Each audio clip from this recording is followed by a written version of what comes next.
La Ligue de l'enseignement. La Ligue de l'enseignement. La Ligue de l'enseignement.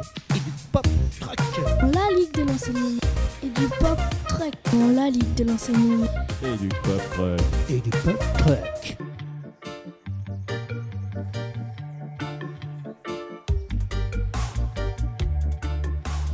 Bien bonjour, on est content d'être avec vous.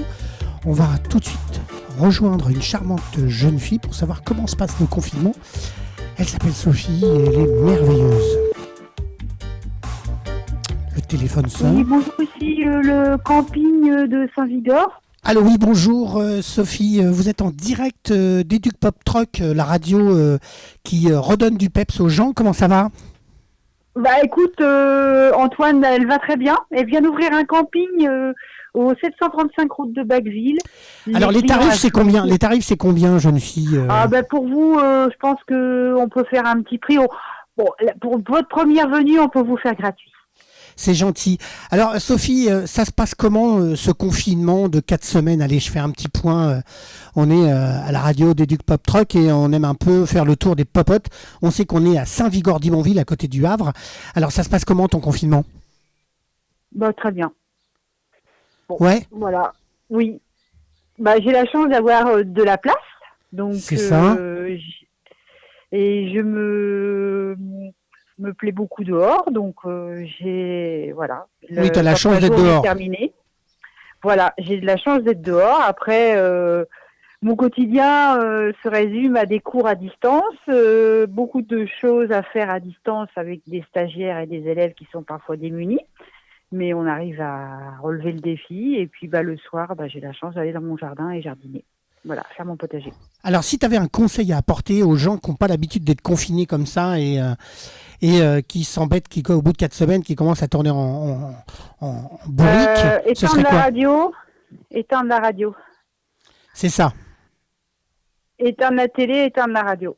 Et appeler les amis. Et se concentrer sur ses proches et sur ses amis et puis sur des bons bouquins. Et voilà. ça se passe comment avec les stagiaires ? Vous arrivez c'est d'autres pratiques ? Ça dépend des jours. Ça dépend des jours parce que moi j'ai des adultes et des jeunes adultes, mais des adultes qui ont des enfants. Et donc c'est compliqué pour leur concentration, pour leur... Parfois il y a des gens que j'appelle parce que moi je fais de la visio, donc leur ordinateur étant au milieu du foyer, dans leur cuisine, dans leur salon avec les enfants et tout, et c'est très très compliqué à gérer. C'est une période qui est beaucoup plus compliquée pour eux que pour moi, parce que eux en plus ils sont assujettis à un examen qui devait avoir lieu mi-mai, c'est le BTS. J'ai plusieurs cas. Et ça va se passer comment cet examen, vous savez un petit peu ? En contrôle continu. Donc, depuis le 16 mars qu'on est confiné, on n'a plus le droit de noter nos élèves. On a le droit que de les valoriser. C'est-à-dire que l'inspecteur nous a demandé de valoriser leur travail. Donc, il continue, voilà, assurer toujours une continuité pédagogique, toujours des rendus de dossiers et d'exercices. Et nous, à la fin, on va faire une espèce de moyenne avec les notes qui ont déjà été attribuées tout au long de l'année et plus le travail qui a été rendu de mars jusqu'à début mai. D'accord. Mais voilà. Mais les gens sont à bout. Voilà. Beaucoup de mes élèves sont très très très fatigués nerveusement et parce qu'il y avait le stress de l'examen et puis qu'est-ce qu'ils vont devenir, est-ce que tous les efforts qu'ils ont fournis ça va être réduit à néant, parce que jusqu'à il y a 3 jours on savait pas trop à quelle sauce on allait être mangé, quoi. D'accord, donc là ça pour le départ des vacances ça a permis de... on n'a pas de vacances nous. Ah non, vous êtes de la formation professionnelle, donc la semaine prochaine continue, vous bossez. donc il n'y a pas de vacances, la semaine prochaine on travaille, mais moi j'ai levé le pied avec eux, c'est-à-dire que mon niveau d'exigence, comme j'ai la chance d'avoir des élèves très motivés, je ne leur demande pas de choses impossibles et on va faire ce qu'on peut.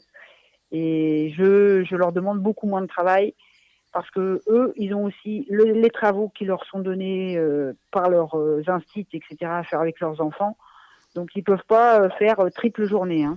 Alors, je sais que... faire à manger. faire les courses. Je sais que tu as récupéré ton fils. Et alors, ton fils, est-ce que tu fais les Pâques demain et est-ce que tu caches des œufs demain ou lundi pour lui? Non, Mon non, Dieu! non, on fait un couscous. Ah, remarque, tu cherches les merguez, c'est pareil, hein, ça le fait. Hein.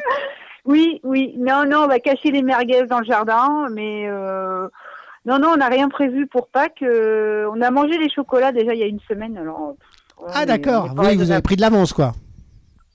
Oui, parce qu'on avait déjà des chocolats, des œufs de Pâques, mais on a déjà tout bouffé. Voilà. Bah, ma Sophie, merci d'être passée à cette émission des Duc Pop Truck. Et puis, Oui. on se rappelle pour l'apéro, c'est ça? Bien sûr, bien sûr. Bon courage pour ton émission et bonne écoute à tous tes auditeurs. Et je t'enverrai le lien, il n'y a pas de problème pour qu'on le partage au Merci maximum. Antoine. Allez, je t'embrasse. Merci. À plus. Bonjour. Bisous. Salut. Salut.